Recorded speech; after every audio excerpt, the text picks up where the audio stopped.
Selanjutnya adalah tentang cinta pada Allah dan cinta wa rasulihi kepada rasulnya, pada para rasul, pada Rasulullah maksudnya.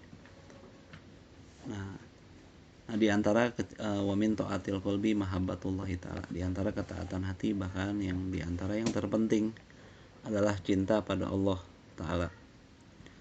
Wa hiya min asyrafil maqamat wa arfaiha, di mana cinta pada Allah ini di antara kedudukan yang tertinggi, paling mulia dan paling tinggi. Qala Allah Ta'ala berfirman, walladzina amanu asyaddu hubbalillah. Wallahu a'lam bihaqiqati murad summa rasuluh. Walladzina amanu, adapun orang-orang yang beriman, imannya sahih, imannya sehat, enggak keruh dengan kekufuran, enggak keruh dengan kemunafikan, asyaddu hubbalillah, mestilah dia lebih kuat kecintaannya kepada Allah. Orang yang beriman mestilah lebih kuat cintanya pada Allah, gitu. Jadi cintanya yang paling kuat adalah pada Allah. Mungkin dia cinta yang lain, tapi cinta yang lebih kuat sama Allah, dominan, cintanya sama Allah dominan. Kalau kita bisa cinta sama Allah dengan cinta yang baik, aduh, masya Allah, nggak gampang. Bisa diomongkan, dibuktikan ya. Tapi bukan berarti kita nggak mempelajarinya, harus mempelajari. Bukan berarti kita nggak mengupayakannya, harus mengupayakan. Karena itu kesuksesan itu salah kalau orang bilang udahlah, jangan ngomong jauh-jauh, nggak usah cerita jauh-jauh, jangan mengupayakan jauh-jauh. Akhirnya dia nggak berhasil loh. Orang tuh bermula dari apa? Dari mempelajari, mengupayakan. Semoga ya tetap ketentuan dari Allah, bisa sampai ke situ daripada cinta pada Allah. Kan keharusan. Jangan bilang gara-gara susah menemukan cinta sama Allah lalu kita jadi apa? Anti sama pembahasan yang demikian ya. Itu ngawur tuh ya. Orang pesimis aja yang ngomong begitu ya. Mungkin aja Allah memberikan itu. Gitu. Minta sama Allah, semoga dapetin cinta Allah. Pengen cinta Allah, minta bantuan Allah. Menunjukkan kita memang lemah, hamba Allah kok lemah. Segala-galanya butuh bantuan Allah. Kita pelajarin dulu apa sih tentang cinta Allah. Di antaranya kalau orang beriman sama Allah, ya mesti dia cintanya sama Allah lebih kuat. Wa qala ta'ala, dan berfirman Allah Ta'ala dalam surat Al-Maidah 54. Ini ayatnya cukup panjang. Di sini kutipannya mengenai kabar dari Allah Subhanahu wa taala, antar selepas Nabi sallallahu alaihi wasallam bakal ada orang-orang yang kembali lagi ke agama sebelumnya, murtad alias murtad. Nah, di sini dikaitkan tentang cinta sama Allah. Orang yang cinta sama Allah nggak mungkin begitu, berarti dia nggak ya, itu penting berarti ya. Untuk menjaga iman kita perlu cinta sama Allah. Nah, di sini pelajarannya. Poin di antara poin terpenting itu untuk cinta, untuk istiqomah tuh perlu cinta Allah. Untuk istiqomah tuh perlu cinta Nabi. Ya, orang cinta mesti setia. Berarti dia memahami siapa sosok yang dia sembah tadi. Sosok yang dia iman itu paham. Nggak sekedar beribadah cuman tunduk-tunduk tanpa memahami. Cinta ini spiritnya dakwah tuh cinta. Penting banget tuh cinta sama Allah, tuh luar biasa pentingnya. Nah, jadi Allah mengabarkan bahwa Allah nggak butuh cinta mereka, nggak butuh iman mereka. Jadi ayat sebelumnya kita di sini cuman kutipan, kita baca redaksi utuhnya dari ayat ini. Jadi ya ayyuhalladzina amanu may yartadda minkum an dinihi fasawfa ya'tillahu biqaumin yuhibbuhum wa yuhibbuna. Wahai segenap orang yang beriman, siapapun yang murtad di antara kalian dari agamanya, keluar lagi dari Islam, maka akan Allah datangkan dengan satu kaum yang mencintai Allah, yang dimana Allah mencintai mereka dan mereka pun cinta sama Allah. Ini bakal didatangin kaum yang lebih baik, Ini yang pura-pura beriman zaman Nabi ya nggak ada orang yang murtad, nyaris nggak ada. Setelah Nabi wafat, nah, bertimbulan lah. Ada yang kafir secara hakiki, ada yang kafir maksudnya nggak mau bayar zakat. Nggak mau bayar zakat. Zaman Nabi patuh. Memang macam-macam ini cerita tentang ini ya. Intinya di antara hikmahnya segala sesuatu kalau udah sampai puncak, udah puncak pasti bakal turun. Layaknya gunung, kita naik meneruskan perjalanan ya pasti turun. Udah duduk sampai puncak pasti turun.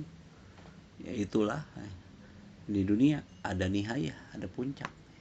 Tapi kalau di akhirat nggak ada puncak. Ya, nikmat tuh makin nikmat aja, indah tuh makin indah aja. Jadi nggak ada jemunya ya, kalau di surga mah.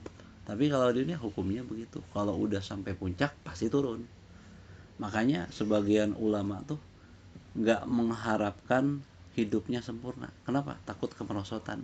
Kalau udah di puncak, ada di puncak prestasi, satu waktu lihat aja bakal. Zaman Nabi itu udah sempurna, Islam udah menyebar, udah nggak ragu lagi orang mau sholat mau apa, nggak ada gangguan. Bahkan Romawi sekalipun udah gentar dengan Islam, negara adidaya saat itu, udah sempurna. Syariat udah sempurna. Rasulullah di haji wada jumatan al-yauma atmam alima apa ya, pada hari ini aku telah sempurnakan agama kalian dan ku sempurnakan nikmatku atas kepada kalian. Itu waraditu lakumul Islam madina. Aku ridhoi Islam sebagai agama kalian. Allah ridhoi setelah ilmunya dapat, udah ngerti semua apa sholat apa, baru Allah ridhoi Islam, baru layak mereka ngaku Islam, baru layak mereka menyatakan diri mereka apa ya seorang muslim gitu ya. Kenapa? Ba'dal ilim. Rasulullah nyampaikan satu persatu daripada syariat. Nah, jadi sempurna di situ disebutin ya. Nah, sempurna gimana nggak sempurna? Ada nabi, wahyu turun, syariat udah sempurna. Apa? Bahkan pemerintahan Islam sudah berjalan kokoh luar biasa, sempurna, udah di puncak prestasi. Nabi wafat. Nah, udah. Kira-kira setelah Nabi ada nggak kesuksesan lagi? Ya nggak ada. Pasti Nabi puncak kesuksesan nih nggak ada Nabi. Ya tunggu aja merosot. Siapa yang bisa ganti Nabi secara hakiki? Sekalipun itu ada Sayyidina Abu Bakar, orang yang paling unggul dari umat ini, ya tetap kalau dibandingkan Nabi ya itu ya. Zaman Sayyidina Abu Bakar, turun lagi ke Sayyidina Umar, turun lagi ke Sayyidina Utsman, turun lagi ke Sayyidina Muawiyah, turun lagi. Wah ini yang berengsek nih, anaknya Sayyidina Utsman, Sayyidina Muawiyah brengsek ya. Kata ulama ya, siapa namanya anaknya Muawiyah ya. Zaid bin Muawiyah ya. Sahabat Nabi banyak dibunuhin segala macam, merosot ya. Ya begitulah kalau kita menelusurinya secara rinci banyak pusing kita. Tapi kalau kita menelusurinya secara hikmah ya hikmahnya begitu. Hukum dunia tuh begitu, kalau udah sampai puncak pasti ini. Kan ruwet sejarah di situ. Waktu sejarah itu macam-macam terjadi fitnah. Wah, kalau kita menelusurinya secara sejarah aja kondisi kemanusiaan, tapi kita nggak balik ke kondisi ilahi. Allah ada hikmah ilahi di situ.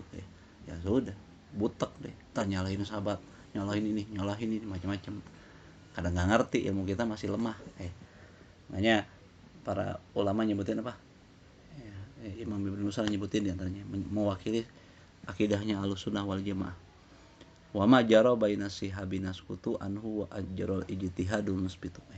Apa yang terjadi pada para sahabat Nabi kita diam. Udah jangan komen dah. Ilmu kita tuh jauh banget untuk memahami itu.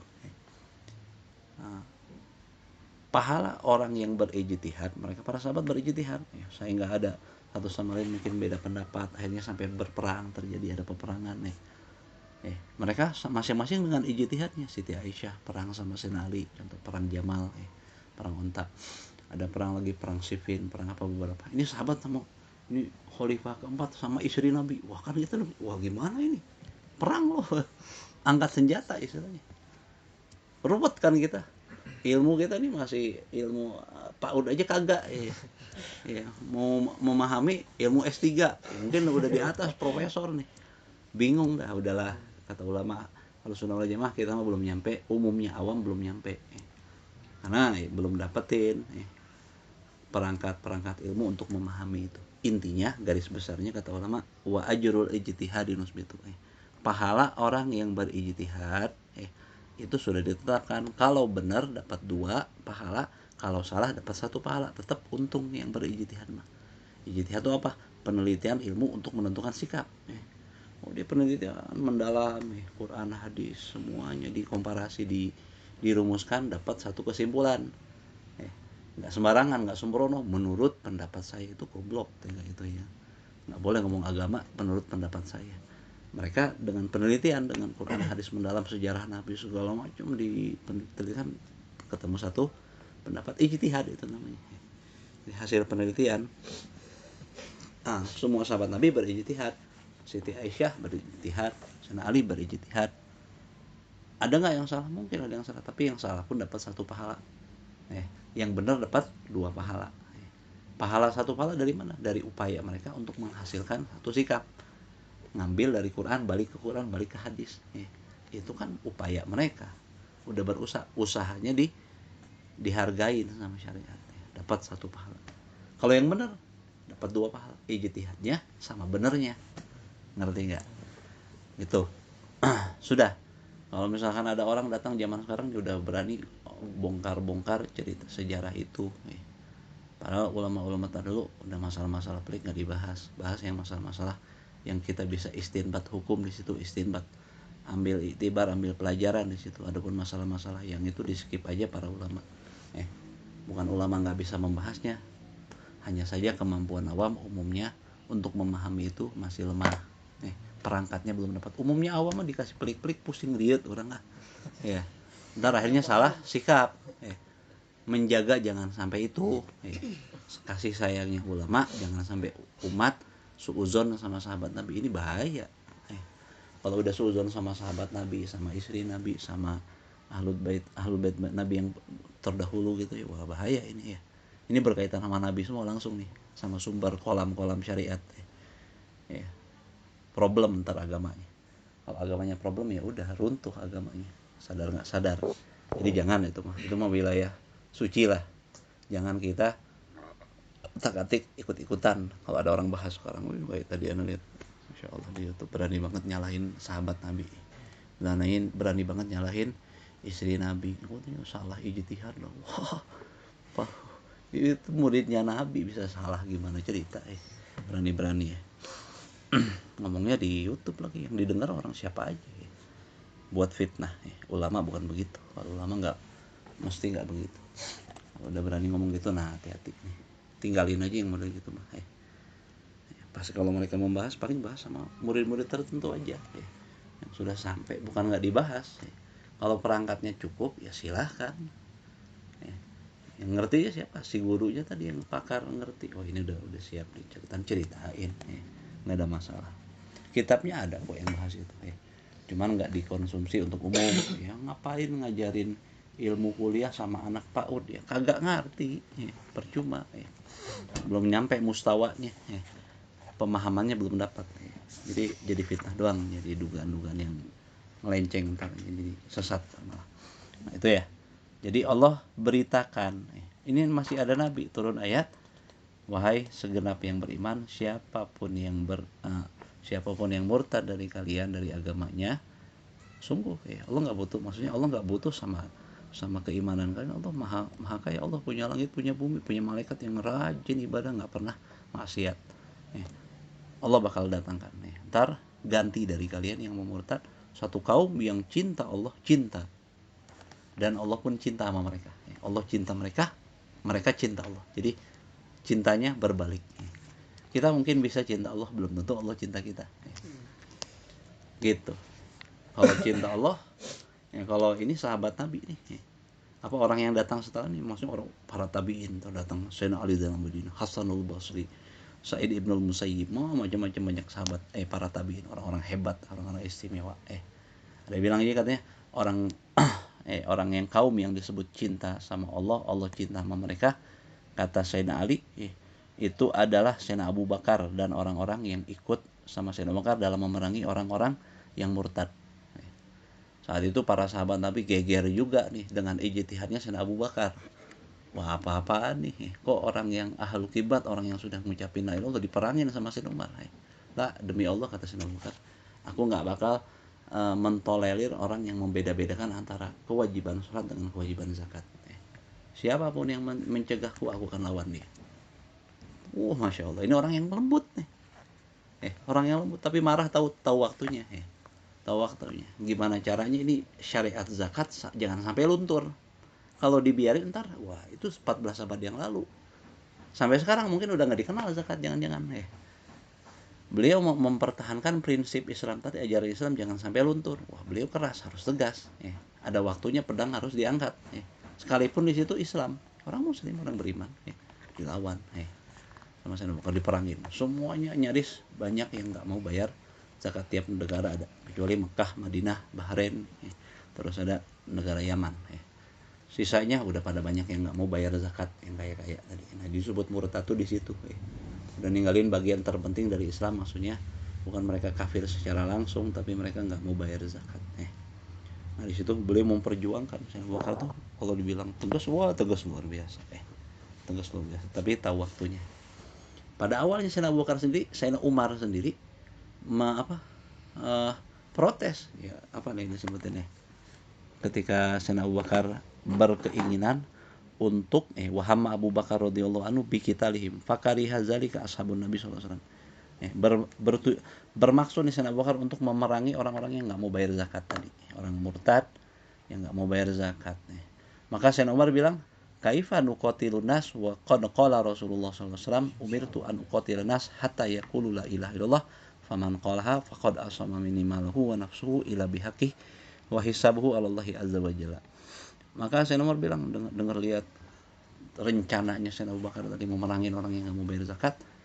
Beliau protes, bagaimana kita kok memerangi orang yang sudah disebutin sama Rasulullah, bahwa kata Rasul bilang apa? Aku diperintahkan untuk memerangi manusia sampai mereka mau mengucapkan la ilaha illallah. Barang siapa ngucapin la ilaha illallah, maka dia sudah terjaga dariku. Hartanya terjaga, nggak bakal diganggu, nggak bakal dirampas, bakal dijaga, dihormati, bakal dilindungi sama pemerintahnya, nggak boleh jaga. Terus nyawanya dijaga, jiwanya gitu nggak boleh disakitin, nggak boleh dipukulin, apalagi sampai dibunuh. Ila bihaqi, kecuali sesuatu yang urusan dengan syariat Islam. Bunuh balas bunuh, itu lain lagi, bukan masalah agamanya, masalah penegakan hukum. Harta, ngerampas harta orang lain, dirampas lagi hartanya, dibalikin lagi sama orangnya. Itu masalah syariat, tapi masalah agama, bukan nyangkut masalah dia beragama Islam, bukan.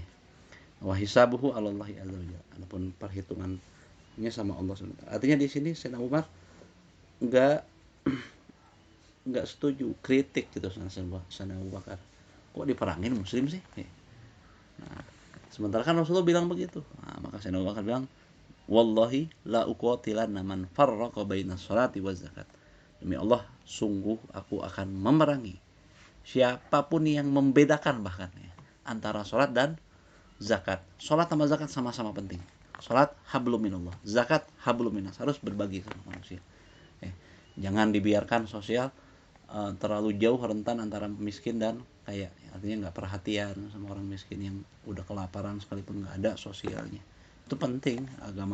Agama itu tentang hubungan kita sama Allah, hubungan sama manusia, bukan hubungan sama Allah doang, sholat doang. Jadi manusia diabaikannya, itu kan mengajarkan semua agama tuh ya. Jadi ini penting, ini ijtihad, masya Allah luar biasa. Nah, Sayyidina Abu Bakar jelasin. Wa inna zakat hakul mal. Karena zakat itu adalah haknya mal, haknya harta. Wallahi lau mana'uni inaqan kanu yu'addunaha ila Rasulillah sallallahu alaihi wasallam laqatalat hum ala man ihab.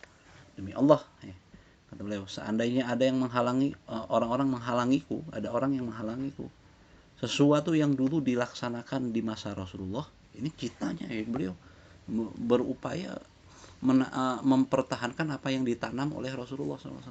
Karena cintanya Sayyidina Abu Bakar sama Rasulullah, nggak mau ini nilai-nilai yang ditanam Rasulullah mau digoyang, nggak mau. Aku akan perangin orang tersebut yang mencegah ini, sesuatu yang jadi tanaman Rasulullah.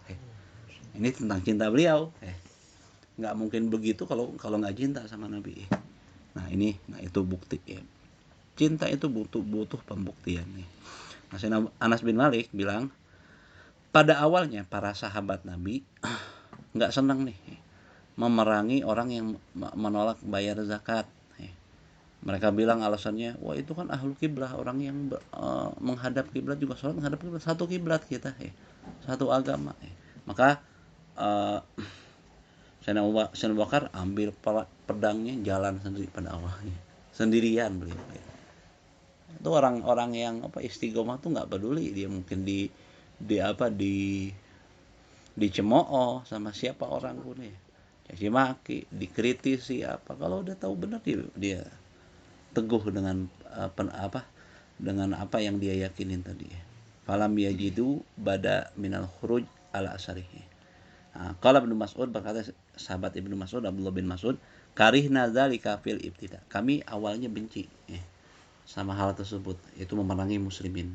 Summa hamidnahu alaihi fil intiha. Kemudian kami puji dia. Setelah pada akhirnya kami memahami, menyadari, merenungkan, oh iya benar juga ini, penting banget ini. Bahaya banget kalau ini dilunturkan dari syariat Islam. Makanya kalaupun harus sampai ngangkat pedang, ya itu memang sangat layak, sangat layak untuk dipertahankan syariat zakat ini. Kalau nggak, masalah penting ini, jangan lihat masalah memerangi muslimnya, lihat ini, nilai ini penting banget nih. Ini menyangkut kepentingan bermiliar-miliar umat Rasulullah setelah generasi itu. Jadi kalau misalkan harus dilakukan, ya hukum tuh memang perlu keras juga. Beliau kan memang orang yang punya porsi untuk menegakkan hukum. Beliau kan khalifah, punya porsinya. Ya boleh lah perangkatnya, memang perangkatnya punya hak di situ, memang otoritasnya. Jadi nggak masalah kalau beliau untuk membutuhkan kekerasan sekalipun di saat itu, ketegasan maksudnya, kekerasannya. Nah, berkata salah satu tokoh namanya Abu Bakar bin Ayyash, sami itu Abu Husain, aku pernah dengar Abu Husain, salah satu sahabat Nabi yang luar biasa, min kibari sahabah, yaqul, berkata, ma wulida ba'dan nabiyyin mawludun afdalu min Abi Bakrin radhiyallahu anhu. Tidak pernah dilahirin satu orang pun yang dilahirkan setelah para nabi yang lebih afdal dibandingkan Abu Bakar radhiyallahu anhu. Ini hebat nih. Nabi nggak ada, dia langsung tampil untuk bagaimana berusaha sebisa mungkin, walaupun tetap Nabi ini ceritanya.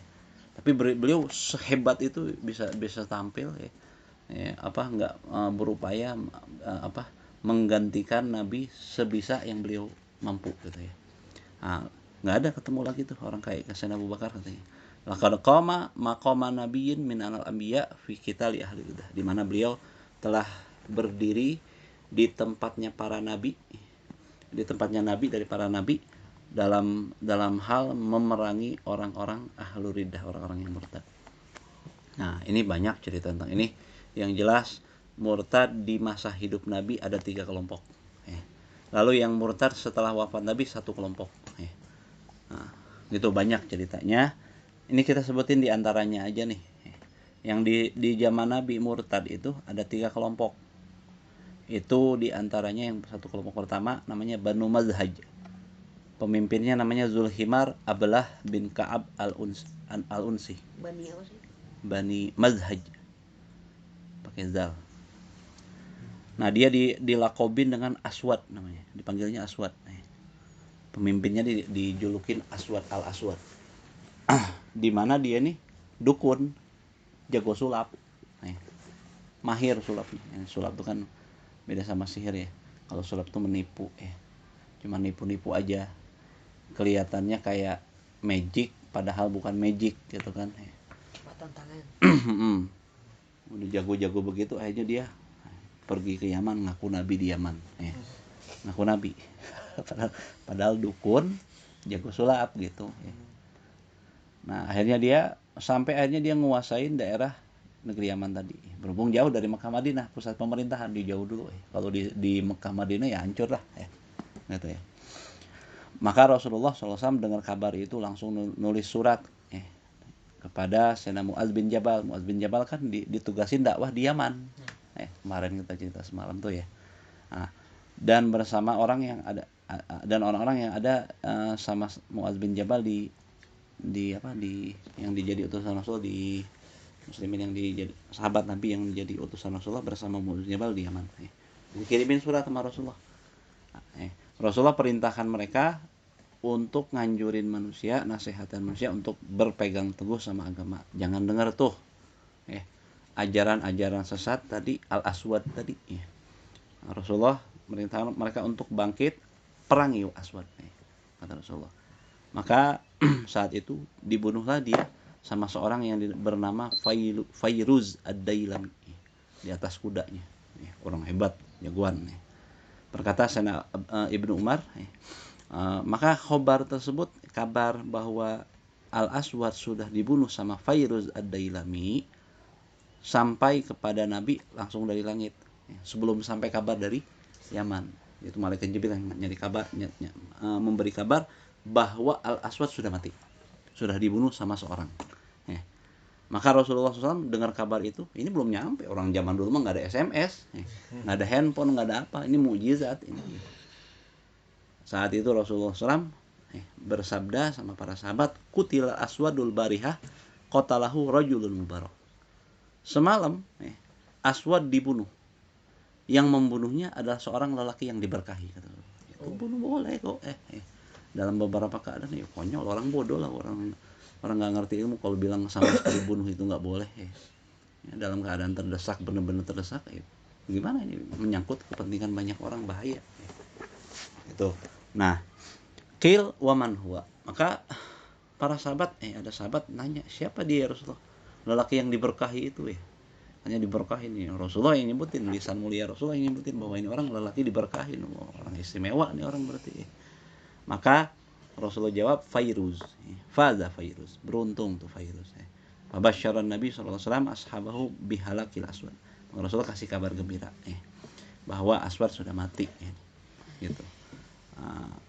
Nah setelah itu Rasulullah dicabut nyawanya, keesokan harinya nggak lama tuh Rasulullah wafat setelah itu, nggak lama dari itu di akhir Rabiul Awal, setelah keluar Usamah bin Zaid. Ada utusan perang Usamah bin Zaid untuk merangi Romawi. Nah gitu. Nah ini kelompok pertama. Kelompok lain masih banyak nih, diantaranya itu zaman Nabi masalah murtad tadi ada Nah gitu. Waqala Nabi SAW, ini cinta Allah, cinta Allah, cinta Rasulullah, cinta Allah utamanya di sini. Nggak rela syariat yang Allah tetapkan tadi untuk dilunturkan. Qala Nabi SAW, Rasulullah SAW bersabda, salasun man kunna fihi wajada halawatul iman. Ada 3 perkara, barang siapa seorang yang ada di dalamnya 3 perkara ini, salah satu daripada 3 perkara ini, maka dia bakal dapetin manisnya iman. Kalau orang dapetin salah satu poin dari 3 ini, dia bakal merasakan bagaimana manisnya iman. Kata Rasulullah. Apa tuh? Pertama, an yakunallahu wa rasuluhu ahabba ilaihi mimma siwahuma. Adanya Allah dan Rasulnya itu lebih dia cintai dibandingkan apa yang selain keduanya. Jadi Allah dan Rasulullah cintanya nomor 1, yang lain nomor selanjutnya dah. Menjadikan Allah dan Rasulullah puncak kecintaan dari segala hal. Orang kayak ini mesti dia dapetin nikmatnya iman. Mesti. Kalau dia benar bisa memposisikan Allah dan Rasulullah menjadi puncak cintanya. Nggak ada cinta yang bisa mengalahkan cinta Allah pada Rasulnya. Tuh. Wa an yuhibbal mar'a la yuhibbuhu illallah. Kedua yang harus ada sama seorang muslim kalau mau dia dapetin halawatul iman, nikmatnya iman, hendaknya dia mencintai, seorang itu mencintai seseorang lain, tidak dia mencintai orang tersebut kecuali karena Allah. Kalau kita cinta sama istri kita, kenapa? Karena itu perintah Allah. Kalau kita cinta sama anak kita, kenapa? Perintah Allah. Cinta orang tua kita, kenapa? Itu perintah Allah, bukan karena dorongan nafsu semata gitu ya. Cinta sama sahabat, cinta sama tetangga, cinta sama anak-anak, cinta sama apapun, sama sesuatu, sosok manapun, dikaitkan karena cintanya sama Allah. Jadi mahabbanah karena Allah, bukan karena dia kaya gue cinta sama dia, tajir dia, bukan karena dia fisiknya bagus, gelis dia, ganteng dia, ya ntar aja beres, udah punya anak 2 3 udah kendor, kagak nggak enak lagi, udah lagi lihat marah, udah liatnya kayak setan aja, nggak enak ya. Nggak enak, maksudnya itulah, maksudnya hakikatnya gitu kan, gedek gitu. Tapi kalau sebenarnya jangan takut ketika poin ini diterapkan pada hidup kita, justru itu yang bisa mengabadikan nikmat kita.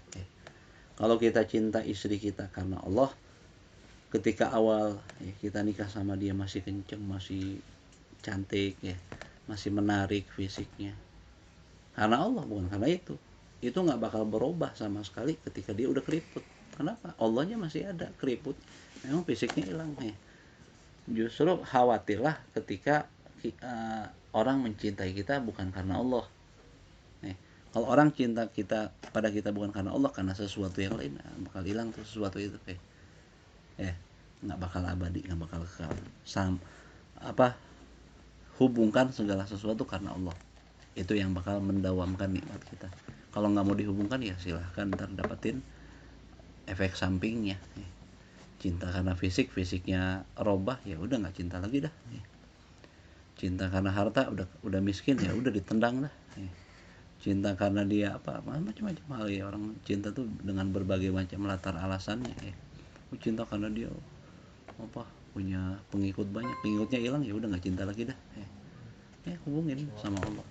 Kita cinta sama anak, memang perintah syariat untuk cinta anak gitu ya, untuk berbuat baik sama anak, ngurusin anak sama orang tua, bakti sama orang tua, itu perintah Allah dan Rasulnya kan. Jadi hubungin sama itu, pondasinya itu, bukan pondasinya fisik dan segala sesuatu yang lainnya yang jadi latar belakang umumnya orang yang nggak beragama gitu ya. Kita punya agama, landasan kita ya semuanya agama gitu ya, sehingga jadi kuat. Justru itu yang bakal buat kita jadi kekal cintanya. Khawatirlah kalau cintanya bukan karena Allah. Itu yang kedua. Pertama, cinta pada Allah dan Rasulnya lebih dia cintai dibandingkan cinta orang lain. Kedua, mau cinta orang lain, cintanya tetap karena Allah gitu. Bukan nggak boleh, bukan cinta Allah Rasul yang lain nggak cinta, enggak. Cinta sama yang lain boleh, tapi karena Allah tetap. Cari alasannya untuk kenapa saya harus cinta sama dia. Oh, ternyata Quran merintahkan gini, hadis merintahkan gini, ya udah itu alasan saya cinta sama dia gitu ya. Kalau belum dapetin alasannya, cari alasannya kenapa harus cinta sama dia. Cinta sama hewan ada, semuanya agama ini mahabbah kok. Agama ini ad-dinu wal mahabbah, agama itu cinta. Pasti ada alasannya kenapa kita harus mencintai ini itu segala macam hal, pasti ada alasannya. Jadi semuanya berlandaskan cinta pada Allah. Wa an yakraha an yauda fil kufri, cinta sama sahabat ada juga kok, sama kawan kan diajarin sama Rasulullah bergaul yang baik tuh gimana, harus sayang sama sahabat, harus duluin sahabat, harus mendukung kebaikannya, berupaya jangan sampai dia gagal dan segala macam. Itu diatur luar biasa, kalau dipakai tuh adab-adab bersahabat tuh luar biasa hebat. Bukan melarang untuk berkawan nih, melakukan jalinan hubungan perkawanan, nggak ada larangan, justru didukung dengan adanya bimbingan jangan sampai persahabatannya membawa dia rugi. Pengen syariat hubungannya membawa dia untung akhirat utamanya di situ. Nah, yang ketiga, wa ayyakraha an yauda fil kufri, dia benci kembali kepada kekufuran. Kufur itu ada dua ya. Ada kufur iman, yang itu yang disebut kafir, nggak menerima konsep iman, nggak menerima akidah, kafir namanya. Ada yang nggak menerima nikmat itu bukan dari Allah, dari saya usaha, saya kerja, saya capek, saya keringetan, ini dari saya. Itu kufur nikmat namanya. Kalau kufur nikmat disebut kufur nikmat namanya. Jadi kufur itu ada dua, kufur nikmat, kufur iman. Kalau kufur iman kafir, bukan Islam, non Islam tuh. Kalau kufur nikmat itu enggak, teeling. Kalau bahasa kita gampangnya teeling. Teeling sama nikmat itu dari Allah. Rumah sabisa, rumah sabisa, sombong, macam-macam hal penyakit di situ. Jadi nggak mau sujud sama Allah, nggak mau ibadah, nggak mau patuh sama Allah, karena dia ngerasa bisa. Nah itu kufur.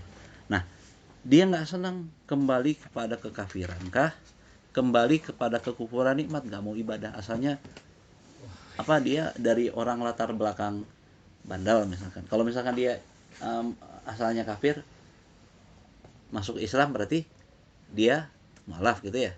Ini si mualaf benci, nggak mau lagi saya untuk kembali kepada kekafiran. Satu, kalau dia ceritanya mualaf. Kalau orang yang hijrahan, orang taubat, asalnya di jalanan mabuk tiap hari, nggak ada satu malam kecuali nyekek botol, apalah macam-macam lah, ngapleh atau dan sebagainya, pokoknya yang haram-haram maksudnya.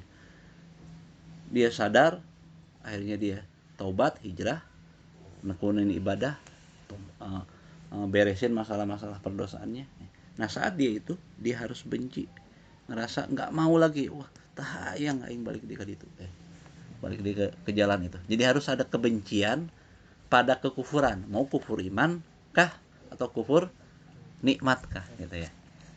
Kama yakrahu ayyakdzifa finnas, sebagaimana dia kebenciannya tadi untuk balik pada kekufuran, sebagaimana dia benci untuk dijebloskan ke neraka. Harus benci banget berarti ya. Jangan sampai Allah ya, jangan sampai balik lagi nakal, jangan sampai lagi balik ke kafir gitu ya. Nah, harus ada rasa itu tuh ya. Jadi tentang rasa ini, tentang rasa benci untuk kembali kepada kekufuran ini menjadi penopang seorang untuk merasakan nikmat iman. Nah nikmat iman tuh 3 pondasinya. Biar ngerasain nikmat manis iman tuh, pertama harus jadikan Allah dan Rasulnya sebagai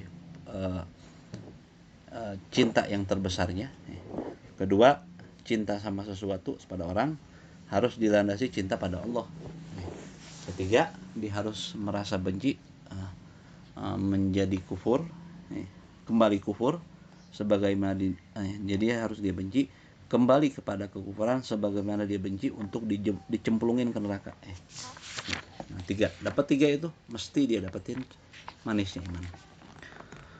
Qala al-Imamul Haddad rahimahullah, kayaknya satu bab aja nih, agak panjang.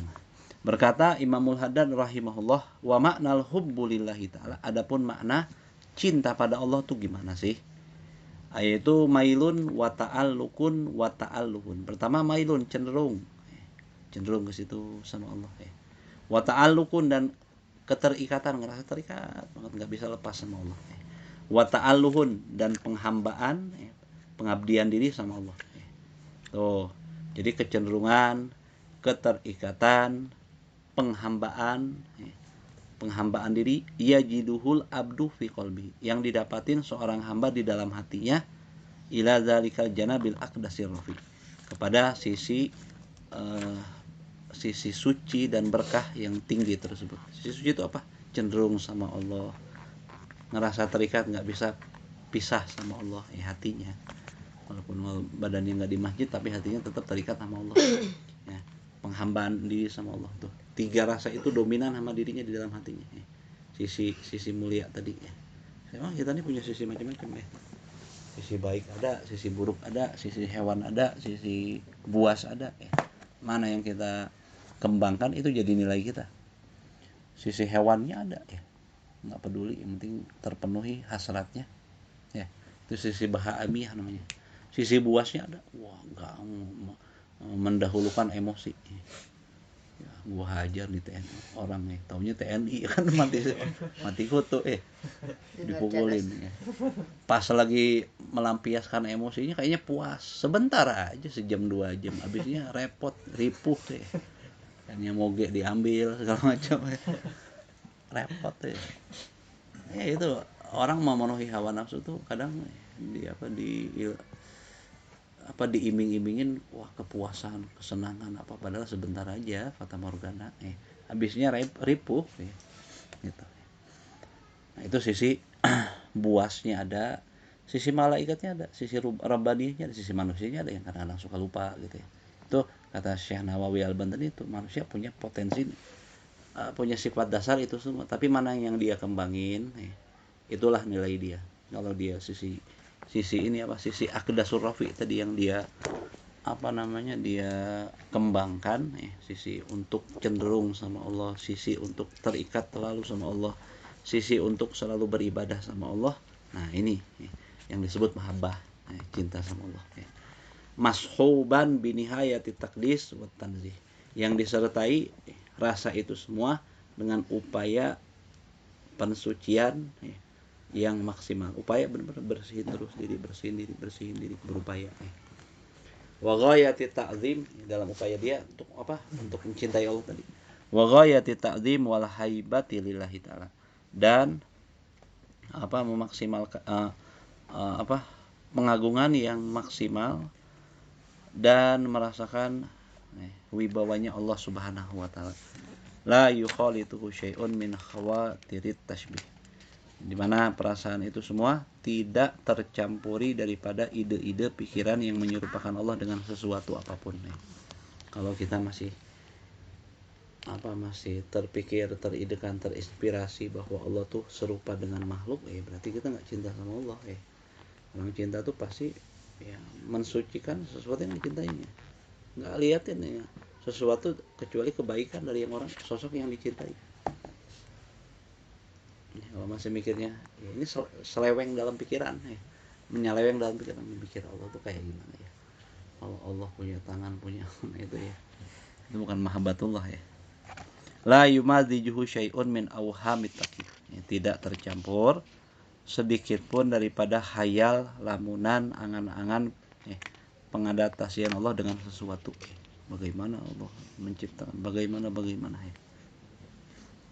Ini nggak datang pertanyaan ganjil pada dirinya tentang Allah. Dia udah benar-benar yakin sama Allah, cinta sama Allah.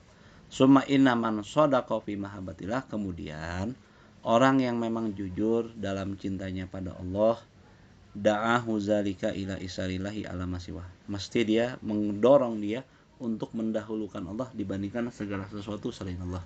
Kalau dia cinta Allah, pasti dia prioritasin Allah. Tuh kalau jujur. Kalau dia masih ini mikirin yang lain-lain jadikan Allah nomor 2, belum jujur cintanya sama Allah. Wa ila tashmir li suluki sabili qurbihi wa ridhah, dan mendorong dia untuk bersemangat untuk menempuh jalan kedekatan pada Allah. Gimana orang namanya cinta, pengen dekat sama yang dicintain. Moga kasih euis kumaha carana beh menang si euis. Itu cinta sama Allah, gimana caranya biar dekat sama Allah, biar dapatin ridho Allah. Allah senang gimana? Senang mendapatkan rasa senang yang sosok yang dicintai itu merupakan satu kepuasan pecinta. Enggak. Lihat si Eis senyum, aduh kayak dapat kayak dapat bumi dan langit nih. Tuh berarti dia benar-benar cinta sama si Eis tadi. Begitu juga cinta sama Allah. Kalau kita cinta sama Allah, lebih lagi dari itu. Itu perumpamaan biar membuka celah paham kita aja. Walillahil masalul a'la, Allah punya perumpamaan yang jauh lebih tinggi, lebih mewah.